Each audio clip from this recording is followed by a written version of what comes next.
ఏంటి అల్ఫాయు ఒమేగయు అని అంటే, నేనే ఆది, నేనే అంతం. ఆయనతోనే ప్రారంభం, ఆయనతోనే అంతం.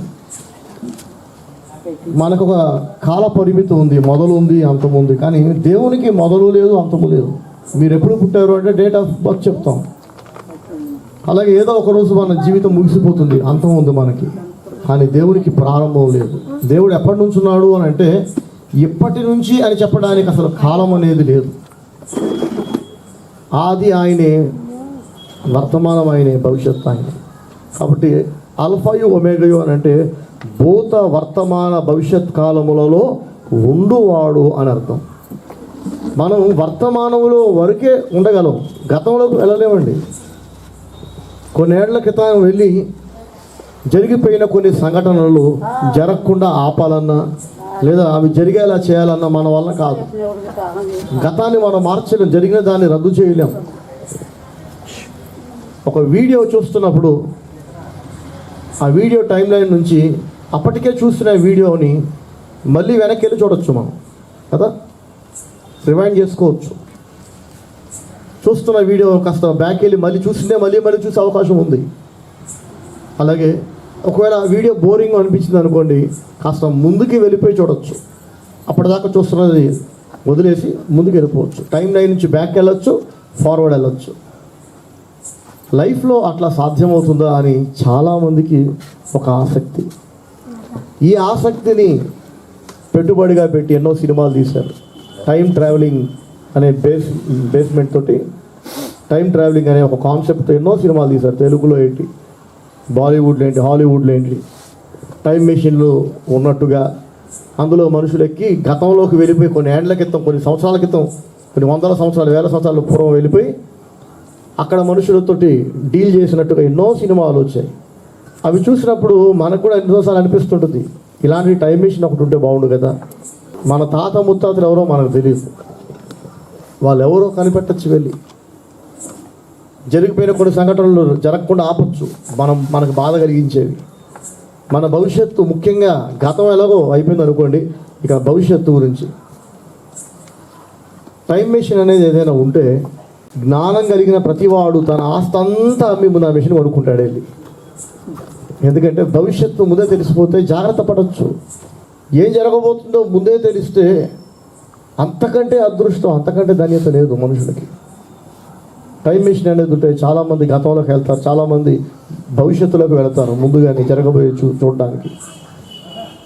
అలా దీన్నే తెలుగులో కాలాతీతులు అంటారు. కొంతమంది మహా ఋషులు అట పురాణాల్లో, గ్రంథాల్లో రాయబడి ఉంటుంది. జరగబోయే సంభవాలు ముందుగానే వాళ్ళ మనోనేత్రాలతో చూశారని కథలు మనం వింటుంటాం. జరగబోయేది ముందుగానే కొంతమంది చెప్తుంటారు. ఈ ఆసక్తితో చాలామంది చిలక జ్యోతిష్యం చెప్పించుకునే ప్రయత్నం చేస్తుంటారు. ఏం జరగబోతుందో తెలుసుకోవాలి. కొంతమంది చేతులు అక్కడెక్కడ చూపించుకుంటారు, కొంతమంది మొహాలు చూసి చెప్పమంటారు. ఇవన్నీ శుద్ధ అబద్ధం. భవిష్యత్తు దేవునికి తప్ప మరెవ్వరికీ తెలియదు అని బైబిల్ అంటుంది.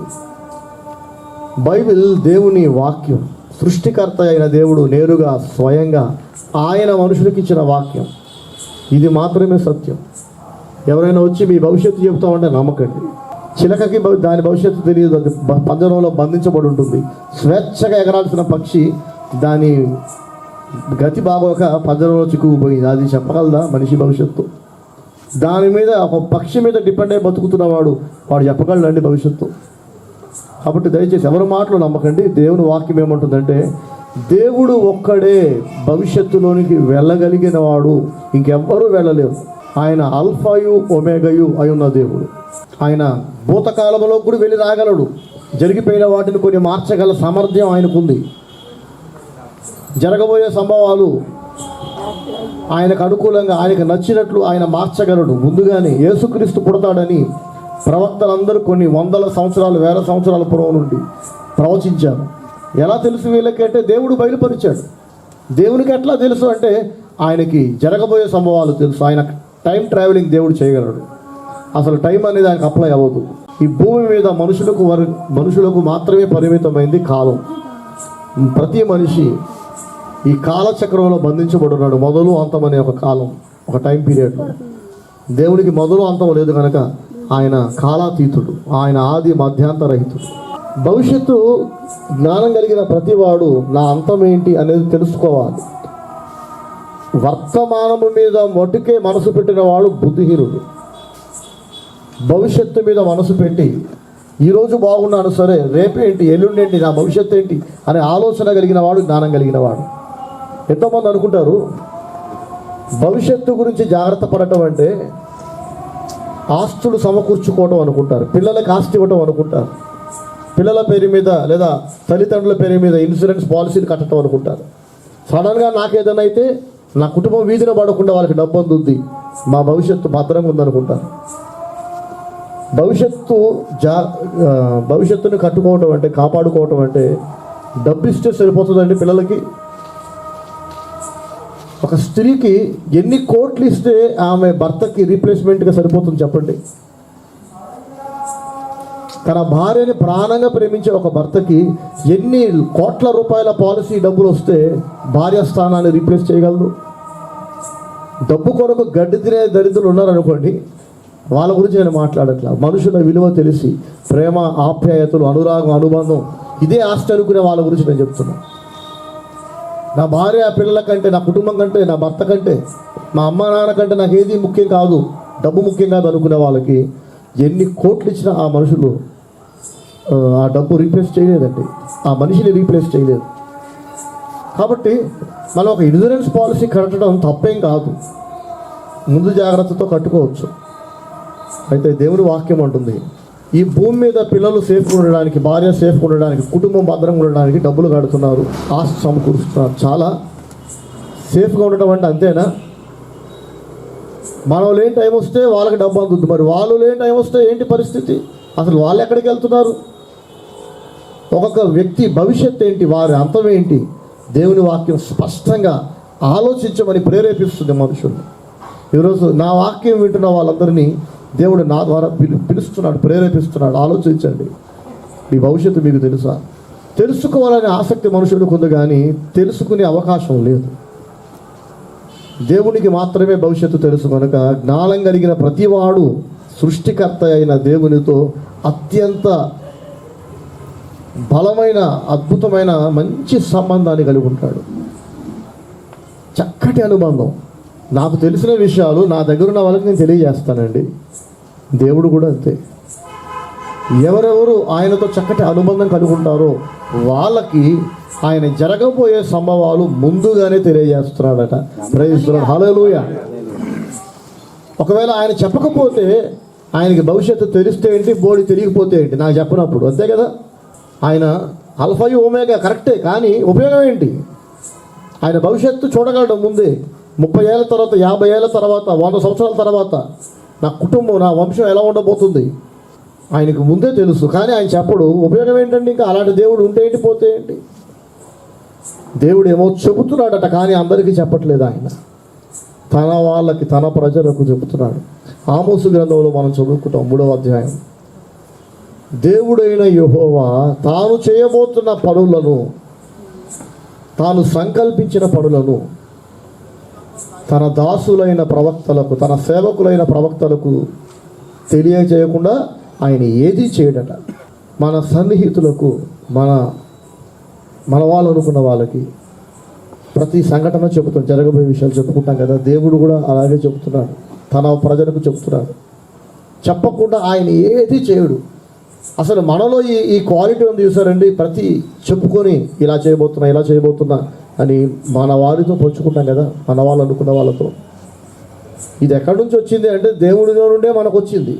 ఆయన కూడా చేయబోయే ప్రతి పనిని తన సేవకులైన ప్రవక్తలకి, తన పట్ల నమ్మకంగా, యథార్థమైన ప్రేమతో, కపటము లేని ప్రేమతో దేవుని ప్రేమించే తన ప్రవక్తలకట ఆయన ప్రతీది చెప్పి చేస్తున్నాడట. అబ్రహాముతో దేవుడు చెప్పాడు, లోతు ఉన్న సొదొమ గొమొర్రా ప్రాంతం నాశనం కాబోతుంది. పైగా దేవుడు అంటాడు అబ్రహాముతో, జరగబోయే దానిని నేను అబ్రహాము దగ్గర దాస్తానా అని అంటాడు. ఎంత చక్కగా అంటున్నాడండి. నీకు చెప్పకుండా ఏదైనా చేస్తాను అబ్రహాము, నేను సొదొమ గొమొర్రా అనే ప్రాంతాలు నాశనం కాబోతున్నాయి, ఆకాశం నుండి అగ్ని గంధకాలు కురియబోతున్నాయి, అవి బూడిద కాబోతున్నాయని దేవుడు ముందుగానే అబ్రహాముకు చెప్పేశాడు. నిప్పులు పడేదాకా సొదొమ వాసులకు తెలియదు, నిప్పులు పడి కాలి చచ్చేదాకా వాళ్ళకి తెలియదు. దేవుడు ముందుగానే అబ్రహాముకు చెప్పాడు. అప్పుడు అబ్రహాం ఏం చేశాడు? గుర్తుపెట్టుకోండి, జరగబోయే సంఘటన ఏదైనా దేవుడు చెబుతున్నాడు అంటేనే అర్థం ఏంటంటే జాగ్రత్త పడమనే చెబుతాడు. టైంపాస్కి ఏం చెప్పడానికి. మీరు చూడండి, కావాలంటే యోసేపుకి దేవుని దూత కళలో కనిపించి స్వప్నమందు గాబ్రియేలు దూత, ఏ యోసేపు అండి? మరియమ్మ భర్త అయిన యోసేపుకి స్వప్నమందు గాబ్రియేలు దూత ప్రత్యక్షమై ఇలా అన్నాడట, హేరోదు రాజు 2 సంవత్సరాల కంటే తక్కువ వయసున్న మగ శిశువులందరినీ చంపాలనుకుంటున్నాడు. ఈ శిశువుకి ప్రమాదం ఉంది, ప్రాణగండం ఉంది. ఇమ్మీడియట్గా ఈయన తీసుకొని దూర ప్రాంతానికి వెళ్ళిపో, ఐగుప్తుకు వెళ్ళిపో, నేను చెప్పేదాకా అక్కడే ఉండని గాబ్రియేలు దూత మరియమ్మ భర్త అయిన యోసేపుకి కలలో చెప్పాడట. అక్కడ స్వప్నమందు అని వ్రాయబడి ఉంటుంది. స్వప్నం అంటే కళ. యోసేపు గాఢ నిద్రలో ఉండగా అతనికి ఒక కళ వచ్చింది. యోసేపు మేలుకున్నాడు. ఆ కళ ఒకవేళ దేవుడు చూపించాడేమో అనుకొని యేసుక్రీస్తుని తీసుకొని తన భార్య అయిన మరియమ్మను తీసుకొని వెంటనే ఐగుప్తుకి వెళ్ళిపోయాడు. కానీ ఒక్కసారి ఆలోచించండి, యోసేపుకేమో అది ఒక కళలాగా అనిపించింది. కానీ అక్కడ జరిగింది ఏంటంటే, యోసేపు నిద్రపోతూ ఉండగా దేవుని దూత నిజంగానే అతను ఉన్న గదిలోకి వచ్చాడు. యోసేపుతో మాట్లాడాడు. యోసేపు ఎక్కడో ప్యాలెస్లో హేరోదు రాజు ఎవ్వరికీ తెలియకుండా సీక్రెట్గా పకడ్బందీగా ఒక గూడుపుటాన్ని చేస్తుంటే యేసుక్రీస్తుని చంపాలనుకున్నాడు వాడు. యేసు ప్రభు అడ్రస్ తెలుసుకొని రమ్మని మేధావులను పంపించాడు, జ్ఞానులు పంపిస్తే వాళ్ళేమో దూత వలన హెచ్చరించబడి మరొక ప్రాంతానికి వెళ్ళిపోయారట. హేరోదు ఇలా చేద్దాం అనుకుంటున్నాడు. దేవుడేమో వాడు ఏమేం చేద్దాం అనుకున్నాడో అవన్నీ ముందుగానే దేవుని యందు భయభక్తులు కలిగిన వారికి తెలియజేస్తూ వాడి పన్నాగం పారకుండా వాడి కుట్రలను భగ్నం చేస్తున్నాడు దేవుడు. ప్రయత్నిస్తున్నాడు. హల్లెలూయా. 2 సంవత్సరాల లోపు ఉన్న శిశువులందరినీ వాడు చంపించేసి, అమ్మాయ ఇక నా సింహాసనానికి డోకా లేదు. ఈ 2 ఏళ్ల లోపు ఉన్న పిల్లల్లో యూదుల రాజుగా పుట్టిన వాడు కూడా చచ్చే ఉంటాడు అనుకున్నాడు. కానీ వీడికి తెలియదు ఏంటంటే ఆల్ఫాయు ఒమేగాయు ఉన్న దేవుడు, వాడు భవిష్యత్తులో ఏం చేయబోతున్నాడో ముందుగానే తెలుసుకున్న దేవుడు యేసుక్రీస్తుని భద్రంగా ఆయన మరొక ప్రాంతానికి పంపించేశాడు. ప్రయత్నిస్తున్నాడు. హల్లెలూయా.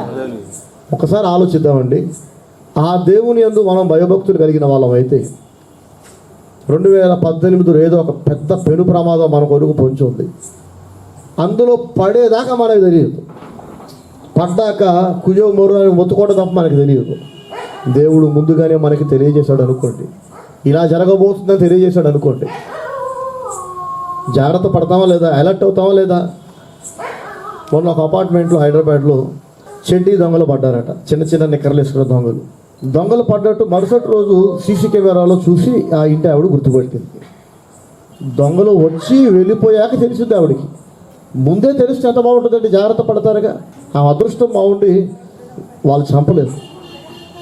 బయట అలికిడి అవుతుంది, ఎందుకో డోర్ తీరేదట భయం వేసి. ఒకవేళ డోర్ తీసుంటే ఏంటంటే పరిస్థితి.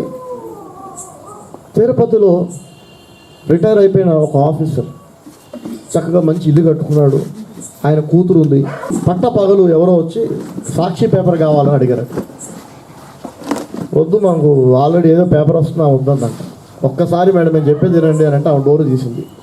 వెంటనే లోపలికి వెళ్ళిపోయారు, కత్తులతో దాడి చేశారు, బంగారం అంతా దోచుకున్నారు. అసలు ఏం జరిగిందని తెలుసుకునే ప్రయత్నం చేద్దామని ఆ పెద్ద ఆయన బయటకు వస్తే ఆయన ఏమో అనలే, జస్ట్ ఏం జరుగుతుందని బయటకు వచ్చాడు అంతే. చెయ్యి అంతా కోసి పడేశారు, ఆయన ఎక్కడ పడితే అక్కడ కోసేశారు. రేపు నా భవిష్యత్తు బాగుండాలని అందరం కోరుకుంటున్నాం, కానీ భవిష్యత్తు మన కొరకు ఏం దాచిపెట్టిందో మనకు తెలుసా? ఎంతో ఆశతో, ఎన్నో కళలతో ఎన్నెన్నో పనులు చేస్తుంటాం, ఎన్నో నిర్ణయాలు తీసుకుంటుంటాం.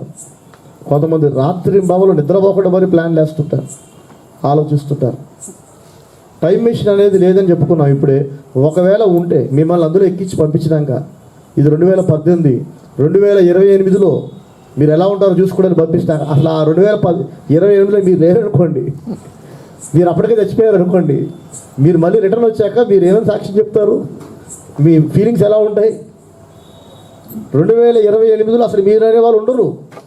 అప్పుడు నేను ఎక్కడున్నానని తెలుస్తుంది. అవి ఎతికితే భూమి మీద ఎక్కడో మీ పేరు మీద శిలాఫలకం ఒకటి ఉండి కన్నీటి వీడుకోవాలని మీ కుటుంబీకులు రాసిన సమాధి కనిపించింది అనుకోండి, వెంటనే మన ఆలోచన విధానం మారుతుందా లేదా? ఇప్పుడున్నట్టుగా ఇంతవరకు ఉన్నట్టుగా ఇక నుంచి మనం ఉండం.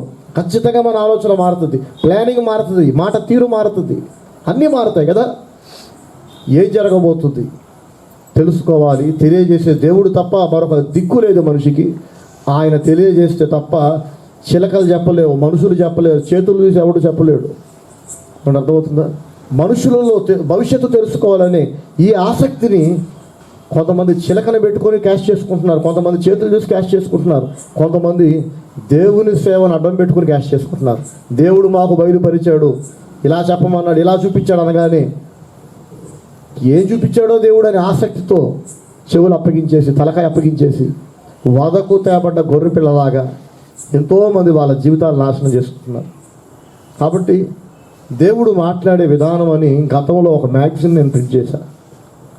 దేవుడు మాట్లాడతాడు నిజమే, భవిష్యత్తు తెలియజేస్తాడు. కానీ ఎవరో వచ్చి చెప్పారండి దేవుడు చెప్పమన్నాడు అని. అది దేవుడు చెప్పమన్నాడో లేదో మనకు ఎలా తెలియాలి?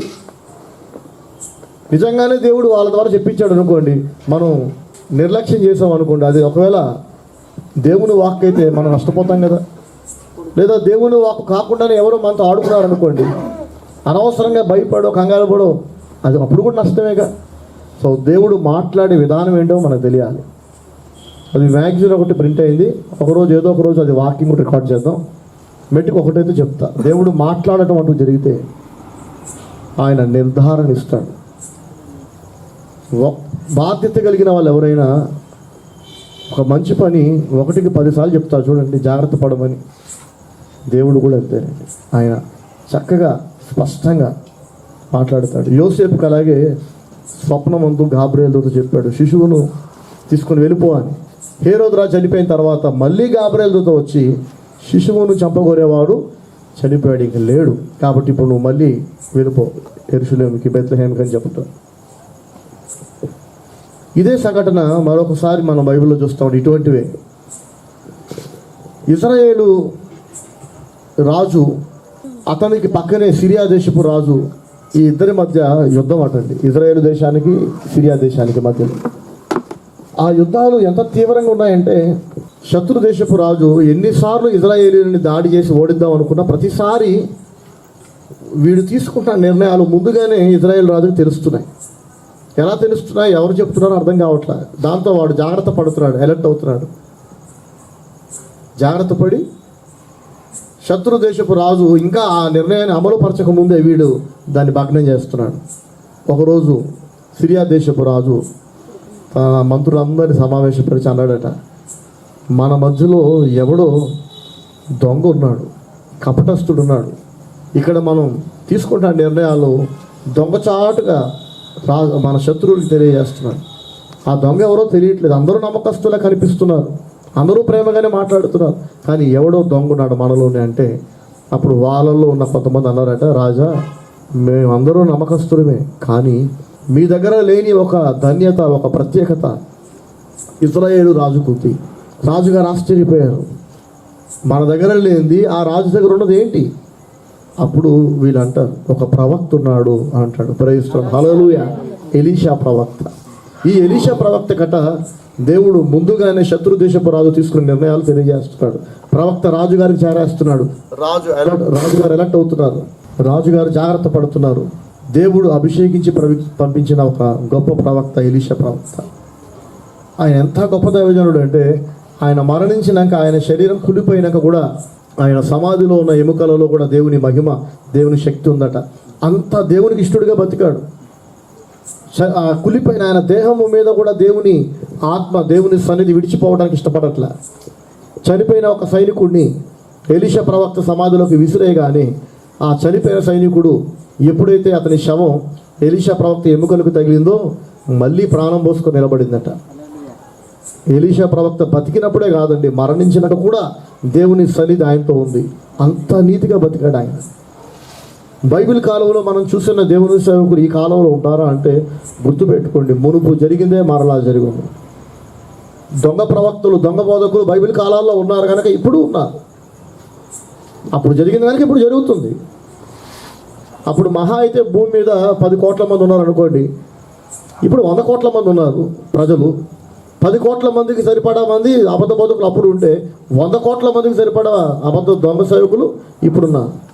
అయితే దొంగ బోధకులు అప్పుడున్నట్టు ఇప్పుడు ఎలాగెత్తున్నారు, ఎలీషా లాంటి నీతిమంతులు, దేవుడు అభిషేకించి పంపించిన ప్రవక్తలు ఈ కాలంలో కూడా ఉన్నారు. మనం గుర్తుపట్టాలి, గుర్తించే తెలివి మనకు ఉండాలి, కళ్ళు మనకు ఉండాలి. యేసు ప్రభు తన శిష్యులను గద్దిస్తాడు, మీరు కళ్ళుండి చూడరా, చెవులుండి వినరా, హృదయం ఉంది ఉపయోగం ఏంటి, గుడ్డోడికి మీకేంటి తేడా? మనం గుర్తుపట్టాలి, గమనించాలి మనసు పెట్టి. సరే, దేవుడు అబ్రహాముకు తెలియజేశాడండి. అబ్రహాము జాగ్రత్త పడ్డాడు. వెంటనే సొదొమ మీద అగ్నిగంధకాలు కురిపించబోతున్నావా, సమూలంగా నాశనం చేయబోతున్నావా? మరి అక్కడ లోతు అనే నా బంధువు ఉన్నాడు, వాడు చచ్చిపోతాడు కదా అందరితో పాటు అని వెంటనే దేవుణ్ణి బ్రతిమాడుకోవడం ప్రారంభించాడు. దేవా, 50 మంది నీతిమంతులు ఉంటే 50 మందిని బట్టి వాడిని ఆ ప్రాంతాన్ని క్షమిస్తావా? దుష్టులతో పాటు 50 మంది నీతిమంతులు కూడా నాశనం అవ్వాల్సిందేనా అంటే దేవుడు అన్నాడు, 50 మంది నీతిమంతులు అక్కడ ఉంటే ఆ 50 మందిని బట్టి మిగతా వాళ్ళందరినీ క్షమించేస్తా అన్నాడు దేవుడు. ఓకే, మిగతా వాళ్ళందరినీ క్షమించేస్తా అన్నాడు. ఎందుకు అబ్రహాము ధైర్యం చాలా? ఒకవేళ 40 మంది ఉంటే అన్నాడు దేవుడు, ఓకే అన్నాడు. 30 మంది ఉంటే, ఆఖరి 10 మంది దాకా వచ్చాడు. దేవుడు అంటాడు, 10 మంది నీతిమంతులు సొదొమలో ఉంటే ఆ 10 మందిని బట్టి మిగతా వాళ్ళందరినీ వదిలేస్తారు, క్షమించేస్తా అన్నాడు.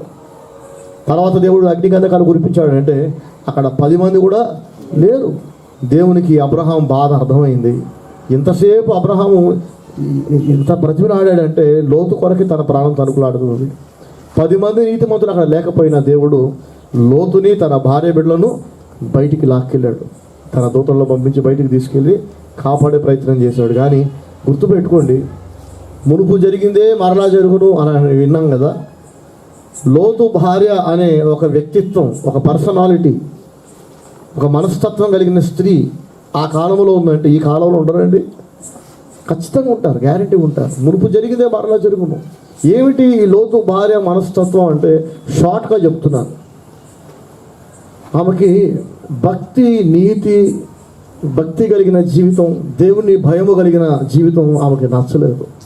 అబ్రహాము దగ్గర ఉంటే ఎంతసేపు భక్తి, ప్రార్థన, నీతి, న్యాయం, వాక్యం, నాకు తల పగిలిపోతుంది, నాకు ఇది నచ్చదు.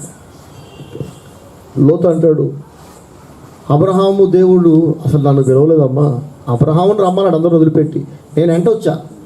దేవుడు పిలిచింది అబ్రహామునే, వాగ్దానాలు చేసింది అబ్రహాముకే, దీవిస్తానని చెప్పింది అబ్రహామునే. కానీ వెంట వచ్చిన వాళ్ళందరినీ దేవుడు ఆశీర్వదించాడు, అందరిని దేవుడు దీవించాడు. ప్రయోజనాలు హల్లెలూయా. అబ్రహాముతో ఎవరెవరు ఉన్నారో వాళ్ళందరినీ దేవుడు ఆశీర్వదించేశాడు. ఈ మాట లోతు అంటే, లోతు భార్య అంటది, పిచ్చోడా, అబ్రహాముతో ఉంటే ఇలా దీవించబడ్డాను అనుకుంటున్నావు కదా, నీకు విషయం తెలుసా? నీకు ఎంత తెలివి అంటే, నాకెంత తెలివి అంటే, అబ్రహాముని విడిచిపెట్టి కనుక మనం ఆ సొదొమ అనే పచ్చటి ప్రాంతానికి వెళితే ఇంకా దీనికి 100 రెట్లు మనం ఇంకెక్కువ సంపాదించుకుంటాం. అబ్రహాము లోక సంబంధమైన మెటీరియల్ థింగ్స్ అంటే వెండి, బంగారాలు, వస్తువులు, బట్టలు, స్థలాలు, పొలాలు, ఇల్లు, వాకిలి, ఈ భూ సంబంధమైన వాటికి విలువ ఇవ్వడు. అతడు ఒక ఆత్మ సంబంధమైన వ్యక్తి. పరలోక సంబంధమైన వాటికి విలువిస్తాడు కాబట్టి వీటికి పెద్ద వాల్యూ ఇవ్వడు. ఈమెకేమో లోక సంబంధమైన వాటి మీదే మనస్సు ఉంది, కోరిక ఉంది, శరీర సంబంధమైన వ్యక్తి. సొదొమ ప్రాంతంలో దేవుని భయం లేదట, అక్కడ భక్తి లేదు, భయం లేదు. అక్కడ ఎవ్వరు కూడా దేవుని గురించి ఆలోచించట్లా, ఎవరికి నచ్చినట్టు ఆడు చేసుకుంటూ పోతున్నాడు, ఎవరికి ఏదనిపిస్తే చేస్తున్నాడు, క్రమం పద్ధతి లేదు. ఎందుకు ఆ ప్లేస్ నచ్చింది? ఎందుకంటే అక్కడికి వెళితే ఆ సొదొమ వాసులతో పాటు మేము కూడా మాకు నచ్చిందంతా చేయొచ్చు, కానీ ఇక్కడ నచ్చిందంతా చేసే ఛాన్స్ లేదు. ఇక్కడ అబ్రహాము దగ్గర ఇక్కడ ఒక కట్టుబాటు ఉంది, ఒక పొలిమేర ఉంది, ఒక హద్దు ఉంది. ఆ వాక్య క్రమము దాటి ఏది చేయటానికి వీల్లేదు. ఆమె అనుకున్నట్టుగానే సొదొమ ప్రాంతానికి వెళ్ళినాక లోక సంబంధమైన మెటీరియల్ థింగ్స్లో బాగా ఫ్లోరిష్ అయ్యారు. వాళ్ళ దగ్గర లేని వస్తువు లేదు, లేని ఆస్తి లేదు. ప్రతిరోజు షీ వాజ్ వెరీ హ్యాపీ. అమ్మాయ అబ్రహాము తినడు, తిననివాడు, పోగేసుకొనివాడు. దాన్నే దీవెన అనుకుని ఈ పిచ్చోడు మురిసిపోతా ఉన్నాడు. అసలు దీవెన అంటే ఏంటో చూపిస్తారా అని చెప్పి లోక సంబంధమైన ఆస్తిపాస్తులు అన్ని రోజు ఈ తన పిల్లలకి, తన ఇద్దరు కూతుర్లకి, భర్తకి చూపించుకుంటూ, చూసావా ఎంత ఆస్తి వచ్చిందో మనకి, క్షయమైన వాటిని చూసి ఆమె మురిసిపోతుంది. యేసుప్రభు అన్నాడు, క్షయమైన వాటి కొరకు ప్రయాసపడక అక్షయమైన వాటి కొరకు ప్రయాసపడండి అన్నాడు. క్షయమైనవి అంటే అవి ఎంత విలువైనవైనా ఆ విలువ ఈ లోకంలో వరకే విలువ అనుకోండి. ఇక్కడ నుంచి వెళ్ళిపోయాక అవి చెత్తతో సమానం అనుకోండి. అవి క్షయమైనవి. అక్షయమైనవి అని అంటే కొన్ని ఇక్కడ విలువ కలిగినవి ఈ లోకాన్ని విడిచిపెట్టి వెళ్ళాక మరింత వాటి విలువ పెరుగుద్ది, లెక్కలేనంత విలువ పెరుగుద్ది. అందులో ముఖ్యమైనది భక్తి జీవితం, దేవుని యందు భయభక్తులు కలిగి జీవించటం.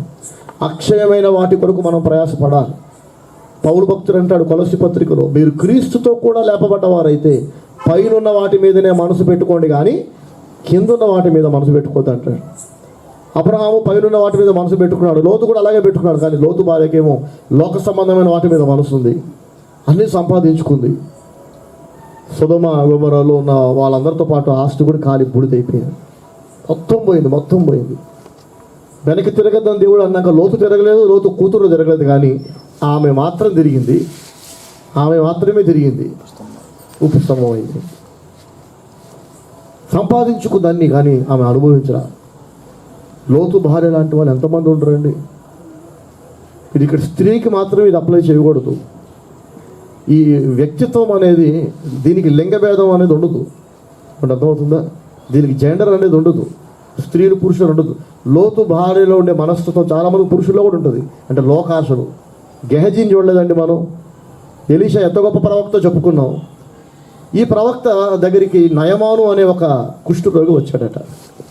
కుష్ఠరోగం బాగా అయిపోయింది ప్రవక్త చెప్పినట్టు వింటే.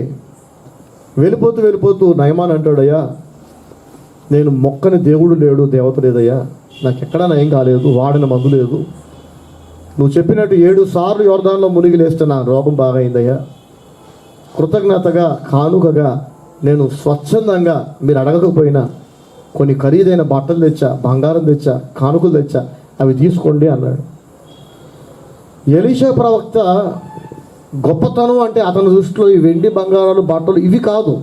అతని దృష్టిలో దేవుని కంటే గొప్పది ఇంకేమీ లేదు. ఆయనే దొరికినాక, అన్నిటికంటే గొప్ప దేవుడే నాతో ఉన్నాక మిగిలినంత చెత్తలా కనిపిస్తుంది అనే స్థాయికి వెళ్ళిపోయాడు ఆయన.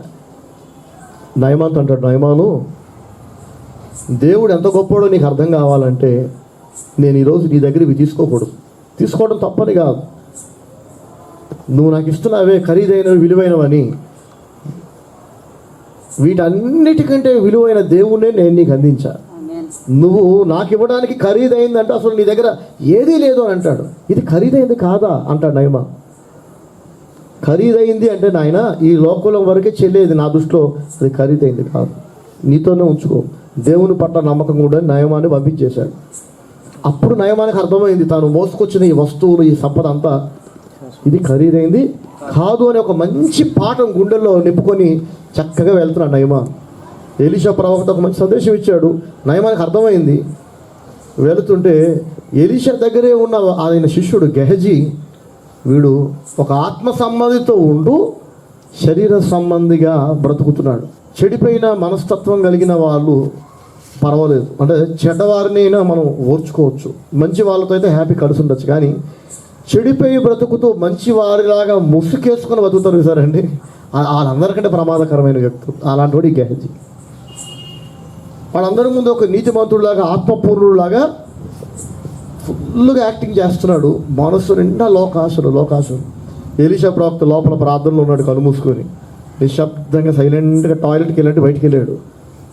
ఇంకా అక్కడ నుంచి పిచ్చి ఒకలా పరిగెడుతున్నాడు నయమాన్ అంట. నయమాన్ వెళ్ళిపోయాడు కదా, వెంట పరిగెత్తి నయమాను నాపి, ఇందాక మా గురువు గారు వద్దని చెప్పారే వాటిలో కొన్ని ఇమ్మన్నారని చెప్పి వీడికి నచ్చిన వస్తువులన్నీ తీసుకున్నాడు, బట్టలు బంగారు ఏదేదో పట్టుకున్నాడు. వెంటనే నయమాను, అవునా ఇంత వద్దన్నారు, ఇప్పుడు ఇమ్మంటున్నారు ఏంటి అని చెప్పి నయమాను మనసులో, ఎలీషా ప్రవక్త గౌరవం తగ్గదండి, ఇప్పుడే కదండి చెత్త అన్నాడు, మళ్ళీ చెత్త కొరకు ఆశపెడుతున్నాడు అనుకుంటాడుగా. నయమాను వీడి స్వార్థం కొరకు ఇప్పుడు ఎవరి పేరు పాడు చేస్తున్నాడు? ఎలీషా ప్రవక్త పేరు పాడు చేస్తున్నాడు. వీడి దొంగ, కానీ నీతిమంతుడిలాగా కటింగ్ ఇస్తున్నాడు. కానీ నయమాన్ ఏం అనలేదు. సర్లే ఎందుకు వచ్చిందా, దేవుని సేవకుడు కదా అని ఏం అనలా. అడిగి నేను ఇచ్చాడు, తన దాన్ని తను వెళ్ళిపోయాడు. వీడి ఇంట్లో దాచుకొని ఏం తెలియనట్టు సైలెంట్గా వచ్చి కూర్చున్నాడు. అప్పుడు ఎలీషా ప్రవక్త అడిగాడు, గెహజీ ఎక్కడికి వెళ్ళావని అడిగాడు. ముందే చెప్పించాడండి, నేరుగా చెప్పించేశాడు గేహజీని అన్యాయంగా. ఎక్కడికి వెళ్ళావు అని అడిగాడు. అది మొదటి అవకాశం. దేవుడు అన్యాయస్తుడు కాదండి. చాలామంది బుద్ధి లేని వాళ్ళు అంటుంటారు, దేవుడు నాకు అన్యాయం చేశాడండి, దేవుడు అన్యాయం చేశాడు. భూలోక న్యాయాధిపతి అయిన దేవుడు అండి. ఈ లోకంలో జడ్జీలు అన్యాయం చేస్తారేమో. రీసెంట్గా సుప్రీంకోర్టు న్యాయమూర్తులు కూడా బాధపడుతున్నారుగా, వ్యవస్థ బాగోలేదని. ఇక్కడ వ్యవస్థ బాగోలేదేమో కానీ న్యాయానికి మూలమైన దేవుడు ఆయన తప్పు చేయుడు. సర్వశక్తుడు అన్యాయము చేయుట అసంభవం అని రాసుంటుంది యోబు గ్రంథంలో. ఎలీషా ప్రవక్త ముందు అడిగాడు, ఎక్కడికి వెళ్ళావు అన్నప్పుడు ఆ ప్రశ్న అడిగాడంటేనే తప్పు చేయటం ఒకటి, తప్పుని ఒప్పుకొని విడిచిపెట్టడం రెండోది. కొంతమంది తప్పు చేసేస్తారు, ఆ చేసిన తప్పుని నిస్సిగ్గుగా గర్వంగా కప్పే ప్రయత్నం చేస్తారు. ఎన్ని దుప్పట్లు వేసి మండుతున్న నిప్పుని కప్పగలమండి మనం? పగ మండుతున్న ఒక పొయ్యి మీద మంచి ఇంట్లో ఉన్న ఒక వెల్వెట్ బ్లాంకెట్ అయితే చేశారు, ఆ మంట ఆరుతుందా? నిప్పు అంటుకొని ఆ బ్లాంకెట్ పోతుంది. 10 దుప్పట్లు వేశారు అనుకోండి, వెంటనే 10 కాలకపోవచ్చు, కానీ ఆ 10వ దుప్పట కూడా ఖచ్చితంగా కాలుతుంది. ఆ నిప్పు కాల్చి తీరుతుంది. మనుషులం కనుక మనందరం తప్పులు చేస్తాం. తప్పు చేయని మనిషి అంటే ఎవడూ లేడండి. అందరూ ఏదో ఒక పొరపాటు, ఏదో ఒక తప్పులు చేస్తారు. కానీ బుద్ధిమంతుడు, జ్ఞానం కలిగిన వాడు తన తప్పుల విషయమై సిగ్గుపడి పశ్చాత్తాపడి, అయ్యో నేను ఎందుకు ఇలా చేస్తాను, నేను ఇలా చేయకూడదే అనే పశ్చాత్తాపంతో రియలైజ్ అయ్యి రిపెంట్ అయ్యి వాటిని విడిచిపెట్టి జాగ్రత్త బతుకుతాడు. ఈ బుద్ధి, జ్ఞానం, సిగ్గు శరం ఈ గెహజీకి లేదు. ప్రవక్త అడిగాడు, గెహజీ ఎక్కడికి వెళ్ళావు అని అన్నప్పుడు వాడికి ఒక గోల్డెన్ ఛాన్స్ అండి. ఒకవేళ ఈ గెహజీ ప్లేస్లో కనుక నేనే ఉన్నాను అనుకోండి, బుద్ధి గడ్డి దీన్ని తప్పు చేస్తే అడ్డంగా బోర్లా పడి తప్పు అయిందండి క్షమాపణ అడిగేవాడు. తప్పులో కొనసాగడం నా వల్ల కాదు. పొరపాటు ఏదైనా జరిగితే ఆ పొరపాటులోనే కొనసాగుతూ నేను బ్రతకలేను, నా వల్ల కాదు. అందుకే ఇంత మంచిగా దేవుని సేవ చేయగలుగుతున్నా. పొరపాటులో కొనసాగటం, పొరపాటు చేయడం కంటే పెద్ద తప్పు అది. ఇంకా అది మొదటి తప్పు కంటే రెండవ తప్పు ఇంకా పెద్దది. పొరపాటు చేసినాక దాన్ని విడిచిపెట్టకపోవటం. గెహజీ అన్నాడు, నేను ఎక్కడికి వెళ్ళానండి, నేను ఇక్కడే ఉన్నాను కదండి అని అంటాడు. ఇదే మాట దేవుడు ఏదైనా తోటలో ఆదాముని అడిగాడు. ఆదాము ఎక్కడున్నావు అని అడిగాడు. సర్వాంతర్యామి అయిన దేవుడు, సర్వజ్ఞాని అయిన దేవుడికి ఆదాము ఏం చేశాడో తెలియదండి. భవిష్యత్తు ముందే తెలిసిన దేవుడికి ఆదాము పండు తినడం తెలియదా? రావటమే గద్దించకుండా శపించకుండా ఆదాము ఎక్కడున్నావు అని అడిగాడు. ఆదాము అంటాడు, దాక్కున్నాను అంటాడు. ఎందుకు దాక్కున్నావు? నేను దిగంబరిగా ఉన్నాను అని అంటాడు ఆదాము. నువ్వు దిగంబరివి అని నీకు అసలు ఎవరు చెప్పారు? నువ్వేం దిగంబరివి కాదు. దేవుడు చాలామంది అనుకుంటారండి, ఆదాము బొమ్మ అనగానే బట్టలు లేని మానవుడు బొమ్మ చూపిస్తుంటారు. కానీ ఏదైనా తోటలో ఆదాము అతని భార్య దిగంబరులుగా లేరు. అందుకే దేవుడు అంటాడు, ఎవరు చెప్పారు రా నీకు దిగంబరు అని? అదేంటి ప్రభా నాకు బట్టలు లేవు కదా అంటే, నేను నా మహిమతో నిన్ను కప్పా. నీ మానము, నీ సిగ్గు ఎవరికి కనిపించకుండా. మహిమ అంటే ఏంటో తెలుసండి? వెలుగు. దేవుడు వెలుగునే వస్త్రంగా ఆదాముకి అతని భార్యకు దేవుడు కప్పాడు. ఎప్పుడైతే వీళ్ళు తప్పు చేశారో ఆ మహిమ వీళ్ళని విడిచిపెట్టిపోయి వీళ్ళ సిగ్గు అందరి ముందు పోవటం ప్రారంభమైంది. అప్పటిదాకా ఏమో దేవుని మహిమ కప్పింది కదండి వాళ్ళ మానాన్ని. ఆ మహిమ ప్లేస్లో దాని ప్రత్యామ్నాయంగా రీప్లేస్మెంట్గా ఆదాము అతని భార్య కొన్ని ఆకులు తెచ్చుకొని కప్పుకున్నారట. దానికి బదులుగా సరిపోద్దంటారా? దేవుడు అన్నాడు, ఒరే పిచ్చోడా, ఎంత గొప్ప మహిమతో నేను కప్పితే నువ్వు నేను వద్దు అన్న పని చేసి నీకు నచ్చినట్టు చేసి దాన్ని పోగొట్టుకున్నావు, ఇది కప్పుకున్నావు. దేవుడు ఆ రోజు ఆదాముని క్షమించేవాడు. ఆదాము ఎక్కడున్నావు అంటే, నేను దాక్కున్నాను. ఎందుకు దాక్కున్నావు అంటే, నేను దిగంబరిని. ఎవడు చెప్పాడు నీకు దిగంబరి అని అంటే, నాకు బట్టలు లేవు. చూసారండి, ఆఖరణ దేవుడు చెప్పించాడు పాముని, ఆదాముని, అతని భార్యని. ఇక్కడ కూడా అదే జరిగింది గెహజీ విషయంలో. ఎక్కడికి వెళ్ళావు గెహజీ అంటే వాడు అంటాడు, నేను ఎక్కడికి వెళ్ళా అంటాడు గెరగా. ఒరే పిచ్చోడా, నీతో ఉన్న సేవకుడు ఎవరో, ఆయన ఆ సేవకుడు అందించిన దేవుడు ఎంత గొప్పోడో, ఆ దేవుని సహవాసం అన్నిటికంటే ఖరీదైందని నీకు అర్థం కాలేదా? నయమానికి అర్థమైందిరా ఆ పాఠం. ఒక్కసారి వచ్చిన నయమాన్ని గుర్తుపెట్టాడు, భక్తిగా మారాడు.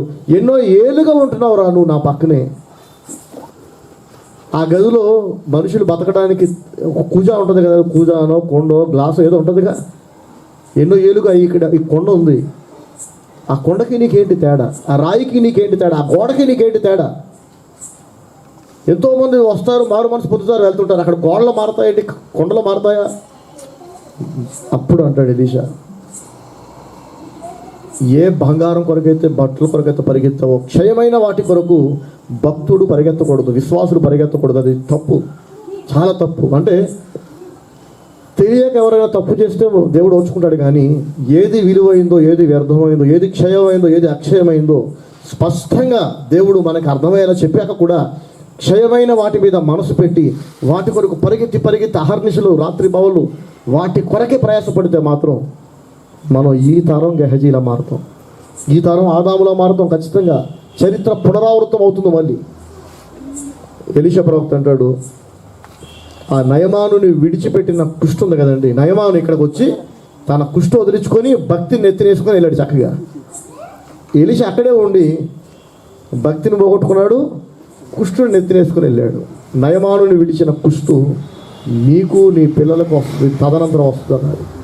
వెంటనే నొసటి పైన కుష్టు వ్యాధి వ్యాపించడం ప్రారంభమైందట. ఆ కాలంలో కుష్ఠరోగుల్ని ఊరు బయటికి వెలివేసేవాళ్ళు, ఊర్లోకి రానిచ్చేవాళ్ళు కాదు.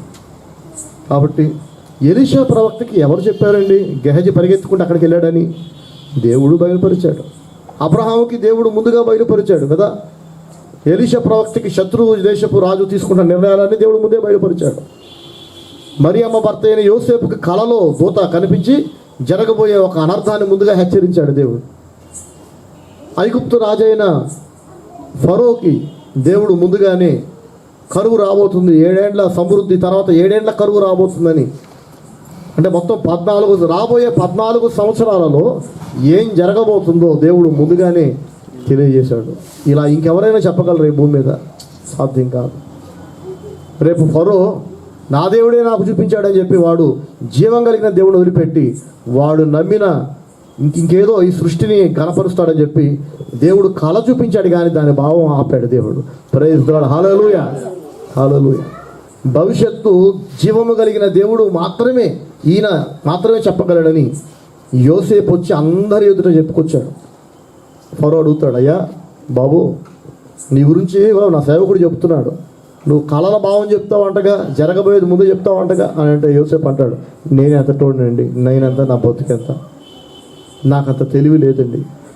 నేను ఆరాధిస్తున్న నా దేవుడు, ఎవరినైతే నేను త్రికరణ శుద్ధిగా ఆరాధిస్తున్నానో, యథార్థంగా పూజిస్తున్నానో ఆ దేవుడు ఆయన ప్రవక్తలకు తెలియకుండా ఏది చేయడు. ఆయన ముందే బయలుపరుస్తాడని. ఆయనకి అర్థం కాని కళ కానీ దర్శనం కానీ ఏది లేదు, ఆయన అన్నీ బయలుపరుస్తాడు. కాబట్టి మీ కళ యొక్క భావం కూడా నేను చెప్పలేను కానీ నా దేవుడు బయలుపరుస్తాడని ఫరో ఎదుట యోసేపు జీవము కలిగిన దేవుడు ఒకడు ఉన్నాడని, ఆయనకి భవిష్యత్తు తెలుసని అందరి ముందు చెప్పాడు. సమముకు చప్పట్లు కొట్టి దేవుని మహిమపడతాం. హల్లెలూయా. ఆ కాలంలో ఫరో తనను తాను దైవంగా ప్రకటించుకునేవాడు. ఐగుప్తీయులందరూ ఫరోను పూజించేవాళ్ళు, నేనే దైవం అనుకునేవాడు ఫరో. యోసేపు వచ్చి నువ్వు మనిషివే, నువ్వు దేవుడు కాదు, రాబోయే 14 సంవత్సరాలు ఏం జరగబోతుందో చెప్పేవాడు దేవుడని జీవం కలిగిన దేవుడిని పరిచయం చేశాడు. ఆ రోజు ఫరో గర్వం పగిలిపోయింది, ఆ రోజు ఇరిగిపోయింది. జీవం కలిగిన దేవుడు ఉన్నాడని ఫరోకి అర్థమైంది. సరిగ్గా యోసేపు చెప్పినట్టుగా 7 ఏండ్లు సమృద్ధి, కని విని ఎరుగని సమృద్ధి, పండించినా పండించకపోయినా ఎవడు ఏం చేయకపోయినా పంట విరగం పడుతూనే ఉంది. కాలం కలిసి వస్తే అంటారు చూడండి, ఆ 7 ఏండ్లు కలిసి వచ్చే కాలం అన్నాడు దేవుడు. విస్తారమైన పంట. అటువంటి పంట గతంలో ఎన్నడూ రాలేదు, భవిష్యత్తులో ఎన్నడూ రాదు. కానీ అది 7 ఏండ్ల కాలమే. ఈ 7 ఏండ్లు గడిచిన తర్వాత ఎంత కష్టపడ్డా పంట పండదు, వర్షం ఒక చినుకు రాలదు, ఎంత లోతుకేసిన బోర్లో నీళ్లు పడో, కరువు, నా భూతో నా భవిష్యత్, అటువంటి కరువు ఎన్నడూ రాదు. ప్రపంచమంతా వస్తుంది. ప్రపంచమంతా వచ్చిన ఆ కరువు కాలంలో ప్రజలు అన్నం కొరకు, నీటి కోసం ఐగుప్తు దగ్గరికి వస్తారు, ఐగుప్తు వైపు వస్తారు. ఇప్పుడు చూడండి, జాబ్స్ కొరకు అందరూ అమెరికా వెళ్తున్నారు కదా, ఎక్కువ మంది ఇండియన్స్. ఎందుకంటే వాళ్ళు అక్కడ జాబ్స్ ఇస్తున్నారు కాబట్టి. ఆ కాలంలో ఈజిప్ట్ సుప్రీం పవర్ బాగా డెవలప్ అయ్యింది ఆ కాలం. కాబట్టి కరువు వచ్చిన, ఉద్యోగం కావాలన్నా చుట్టుపక్కల దేశాల నుంచి అందరూ ఐగుప్తుకు వలస వెళ్ళేవాళ్ళు. డెవలప్ అయిన ప్లేసెస్కి వెళ్తారు కదండి అందరూ. కరువు కాలంలో అలాగే వస్తారు రాజా. అప్పుడు మీరు తిని అందరికీ ధాన్యం పంచాలంటే ఈ 7 ఏండ్ల సమృద్ధిలోనే దాచాలి. ఇప్పుడు దాచితే ఎంత దాచాలంటే అదే పనిగా దాస్తూ పోవాలి. దేవుడు సమృద్ధిగా పంటిస్తాడు. అలాగే దానియేలు కాలంలో మనం చూస్తాం, దానియేలు ద్వారా దేవుడు జరగబోయే ఒక సంభవాన్ని దేవుడు తెలియజేశాడు. ఇది మరీ దారుణం. 4 మహా సామ్రాజ్యాల గురించి దేవుడు ముందుగానే బయలుపరిచాడు. నెబుకద్నెజర్ రాజుకు ఒక కల వచ్చింది, కల మర్చిపోయాడు. ఒక ప్రకటన వేయించాడు, నా కల చెప్పాలి, దాని భావం చెప్పాలి, లేదా చంపేస్తా అన్నాడు. ఎవరూ చెప్పలేకపోయారు. మహాపండితులు మేధావులు ఉన్నారు, ఎవరూ చెప్పకపోతే దానియేలు వచ్చి అంటాడు, జీవము కలిగిన దేవుడు ఒకడున్నాడు, నేను ఆరాధిస్తున్న దేవుడు, ఆయనకి సాధ్యం అంటాడు. రాజా, మీకు వచ్చిన కళలో ఒక మహా విగ్రహం, తల బంగారం, ఛాతి వెండి, కిందకు వస్తేనే తొడలంతా కూడా పొట్ట తొడలు ఇత్తడి, కిందకు వస్తే కనుక ఇనుము, ఇంకాస్త కింద పాదాల దగ్గరకు వస్తే ఇనుము మట్టికి మిళితమైంది అన్నాడు. ఆ బంగారు తల మీరే రాజా అంటాడు బబులోను. తర్వాత మాదీయులు పరిపాలించారు, మీకంటే చిన్న రాజ్యం ఒకటి వస్తుంది, అది మీ అంత బలమైంది కాదు, కానీ మిమ్మల్ని ఓడిస్తుంది. నెబుకద్నెజర్ నవ్వుకున్నాడు, నన్ను ఓడించేదా? భూతద్దం పెట్టి వెతికినా ఇంకో 100 ఏళ్లలో, ఇంకో 400 ఏళ్ళలో నన్ను ఓడించేవాడు ఎవడు వచ్చే అవకాశం లేదురా. ఇంత బంగారం లాంటి సామ్రాజ్యం ఈ భవిష్యత్తులో ఇంకెవడు రాలేడు అని అంటే నిజమే. మీ అంత విద్య, డబ్బు, బలం ఉండకపోవచ్చు, కానీ మిమ్మల్ని మాత్రం ఓడించేవాడు ఒకడు వస్తాడు. తర్వాత వాడు ఓడించేవాడికి కూడా వస్తాడు. పారసీయులు వచ్చారు. తర్వాత అలెగ్జాండర్ మహాచక్రవర్తి ఇనుపదండంతో ప్రపంచాన్ని అణగదొక్కాడు. ఇనుము లాంటి సామ్రాజ్యం రోమా సామ్రాజ్యం అలెగ్జాండర్ ద్వారా స్థాపించబడింది. ఇప్పటికీ ఇంకా ఆ కాలం ప్రభావం ఇప్పటికీ నడుస్తుంది. తర్వాత వచ్చేది ఏంటంటే రాజుల కాలం పోతుంది, ప్రజాస్వామ్యం వస్తుంది. ఇనుము మట్టి, ప్రజలే ప్రభుత్వాన్ని ఎన్నుకుంటారు. అయినా వాళ్ళు ఎన్నుకున్న ప్రభుత్వం మీద వీళ్ళకి సంతోషం ఉండదు. వీళ్ళే ఎన్నుకుంటారు, 2 రోజులు వీళ్ళే బాధపడతారు, ఎందుకు ఎన్నుకున్నావా. ప్రభుత్వం ప్రజలతో కలిసి ఉండదు, ప్రజలు ప్రభుత్వంతో కలిసి ఉండదు. అలాంటి కాలంలో ఇప్పుడు మనం ఉంటున్నాం. దీని తర్వాత ఏం జరగబోతుందో కూడా దేవుడు ముందే చెప్పాడు. ఎవరు విసరకుండానే ఒక రాయి వచ్చి ఆ విగ్రహం కాలం మీద పడిందట. వెంటనే విగ్రహం కింద పడిందట. అది ముక్కలు అయిపోయింది, చెత్త అయిపోయింది. ఆ రాయి ఎవరో కాదు, సాక్షాత్తు ప్రభు అయిన యేసుక్రీస్తు. ప్రైజ్ ది లార్డ్, హల్లెలూయా. కాబట్టి యుగాంతంలో మనం ఉన్నామా అంటే ఖచ్చితంగా యుగాంతంలోనే ఉన్నాం. రాజుల కాలం పోయింది, చరిత్రలో చరిత్ర మాట్లాడుతుంది మౌనంగా. జీవం కలిగిన దేవుడు, బైబిల్లో కనిపిస్తున్న దేవుడని. దేవుడు భవిష్యత్తు అందరికీ తెలియజేయడండి, గుర్తుపెట్టుకోండి. నా వాళ్ళు అనుకున్న వాళ్ళకే దేవుడు తెలియజేస్తాడు.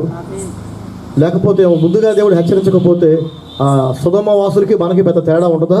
ఉండదు. నిప్పులు పడే దాకా వాళ్ళకి తెలియదు కదా, జల ప్రళయం వచ్చే దాకా వాళ్ళకి తెలియదు. నోవహుకు మాత్రం ముందే తెలుసు జల ప్రళయం రాబోతుందని. ఎంత ముందుగా అంటే వాడు సిద్ధపరచడం ప్రారంభించాడు. ఇటువంటి ఒక మంచి ఉదాహరణ చెప్తున్నాను. ఇటువంటివి ఎన్నో ఒకటి కాదు. దేవుడు ముందుగానే దేవుడు బయలుపరుస్తుంటాడు. మాట్లాడే దేవుడిని మనం ఆరాధిస్తున్నాం. నోరు లేని ఒక సృష్టిని కాదు, చెట్టును పుట్టున కాదు, సృష్టికర్త అయిన దేవుడు, అల్ఫాయు ఒమేగయు ఉన్న దేవుడు, భూత వర్తమాన భవిష్యత్ కాలములలో ఉన్న దేవుని మనం ఆరాధిస్తున్నాం. ఆయన జరగబోయే విషయాలు ముందుగానే మనకి తెలియజేస్తాడు. మనకి అని అంటే చూడండి, ఆయన యందు భయభక్తులు కలిగి దేవుడు నియమించిన సరిహద్దులు కొన్ని ఉన్నాయి మనుషులకి. భార్యకు కొన్ని సరిహద్దులు పెట్టాడు, భార్య అవి దాటకూడదు. భర్తకి పెట్టాడు, తల్లిదండ్రులకి పెట్టాడు, ఏమంటే పాస్టర్కి పెట్టాడు, దేవుడు విశ్వాసులకి పెట్టాడు. బైబిల్ చదివితే అర్థమవుతుంది ఎవరి హద్దులు ఏంటి, ఎవరి బాధ్యతలు ఏంటి. ఎప్పుడైతే మనుషులు వాళ్ళ బాధ్యతలు, వాళ్ళ ధర్మాలను, వాళ్ళ హద్దులను మర్చిపోయి ప్రవర్తిస్తారో ఆటోమేటిక్గా ధర్మాన్ని స్థాపించిన, ధర్మాన్ని ప్రేమించిన దేవునికి వాళ్ళకి మధ్య దూరం చెడిపోతుంది. ఇక దేవుడు వాళ్ళని బయట వాళ్ళుగానే చూస్తాడు.